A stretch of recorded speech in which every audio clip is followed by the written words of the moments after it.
Geelong and Ballarat are Victoria's second and third largest population centres. Despite never having seen a population even remotely comparable to Melbourne, both cities can still boast an extensive history of transport, particularly railways.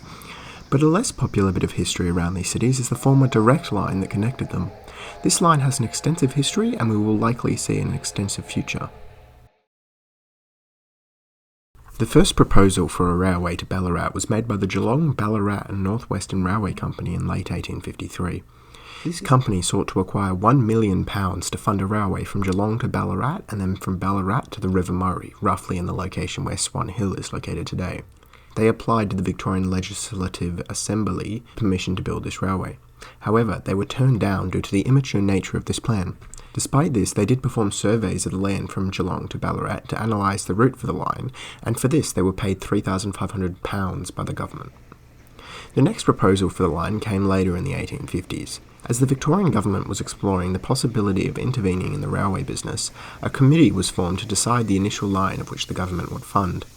After surveys and deliberation, in January 1856, the following lines were chosen: Melbourne to Castlemaine to Sandhurst, Bendigo to Echuca, Geelong to Ballarat, Melbourne to Ballarat, Ballarat to Castlemaine. These lines totalled roughly 500 kilometres of route track. A cost estimate placed the total of these routes at £12.2 million in 1856, or roughly about $1 billion today.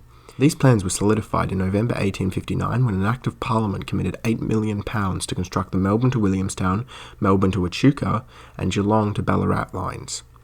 The reason of the Geelong to Ballarat lines was chosen over the direct Melbourne to Ballarat line was due to the rough hills in the Bacchus Marsh area. Initially, the Geelong to Ballarat line was contracted to contractor Mussons & Co. However, they soon proved unable to pay the deposit required to secure the contract. As a result of this, the next contractor, Evans Merry & Company, were selected. Construction of the line began on the Geelong end on August 26, 1858. Despite the turmoil experienced in the construction of other main lines in Victoria during this time, the Geelong to Ballarat line saw very little trouble, even if this meant that it progressed a little slower. As the first lines were opened by Victorian Railways in 1859 to Williamstown and Sunbury, the Ballarat line had barely seen any work beyond early earthworks. During this time, they purchased the first Melbourne Hobsons Bay United Railway Company locomotive for use in ballasting. This locomotive was built in 1854 for the company, and I will dive more into it and other company locomotives in a near future video. Alongside this engine, they also rented the No. 1 government goods engine, as well as purchasing 2 more engines from England, which they later named Moorabool and Warrenheip. Later, in early 1860, Evans and Merry ran into financial trouble while constructing the line.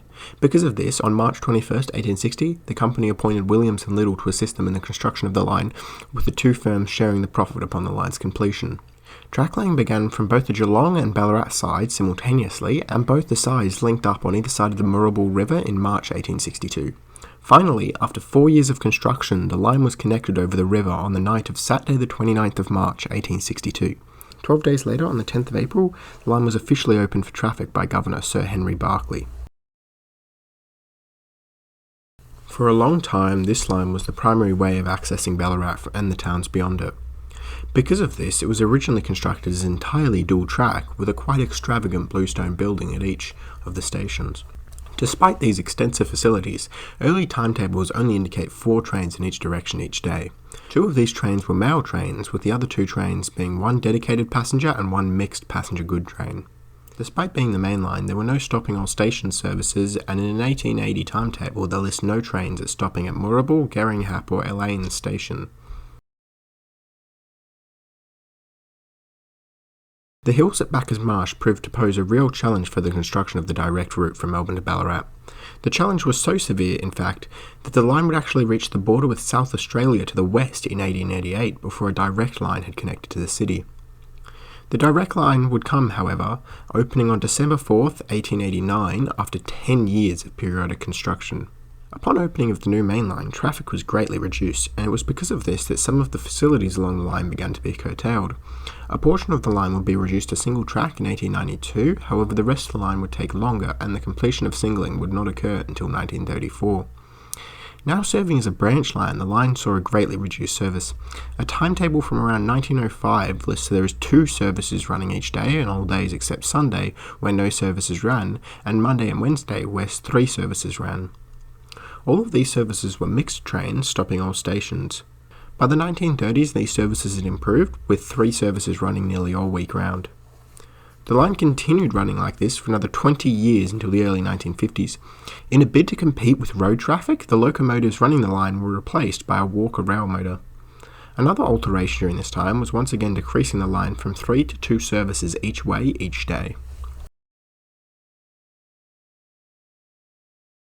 As it would turn out, this Walker rail motor would prove to be the last passenger vehicle to serve the line. After about 25 years of service in 1978, the motor had fallen into such disrepair that it could no longer run along the line. Due to the decreasing popularity of rail travel and a general push to close branch lines, no replacement was found and the passenger services were all ended. In the current day, the line remains open exclusively to goods traffic. There are 2 crossing loops along the single track line. The first is in Gerringhap, which is roughly 800 metres long. The other is in Warrenheip and is slightly longer at 1,120 metres. There are 2 other infrequently used locations that can have trains passing. These are at Meredith, where an 800 metre siding is located, and Lalal, where a 300 metre long siding is present for platform access. Of the original stations along the line, only Ballarat, Geelong and North Geelong remain open for passenger services.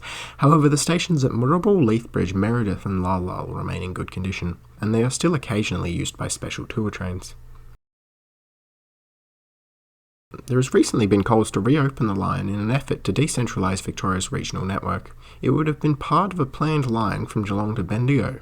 It also examined the possibility of reopening the stations at Bannockburn, Lethbridge, Meredith and Lalal. In the end, it was found that there was little financial reason to provide this service, as the high cost mixed with the low patronage meant that it would not pay its way after construction. Personally, I find it likely that someday this line will be reopened in some capacity. With the Geelong population increasing by 40% over the last 20 years and Ballarat increasing by 45% over the same time frame, it is easy to see why a direct service may someday become necessary. For the time being, however, it remains a future dream. This is just a quick conclusion. Thanks for watching. It's not a really long one, but just figured I'd put a little unscripted conclusion in. Most of the stuff from the early section, like the construction part and the early proposals, comes from Victorian Railways to 1962 by Leo J. Harrigan, which is a book, but that's not really it doesn't go into the actual history of the line very much.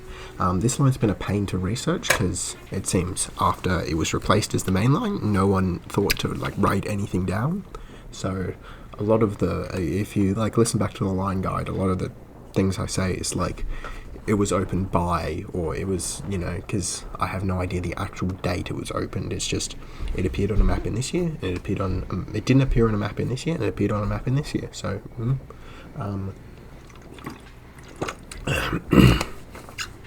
for the rail motor stopping places, I would be very lost without the trainsofvictoria.info site. It just has rail motor stopping places. Has all of them listed, and for most of them, date is opened and location and date closed. No, I don't think it. No, it does have closure date. Pretty interesting. Yeah. Not really much else to cite. Just, yeah, that's about it. Thanks for watching.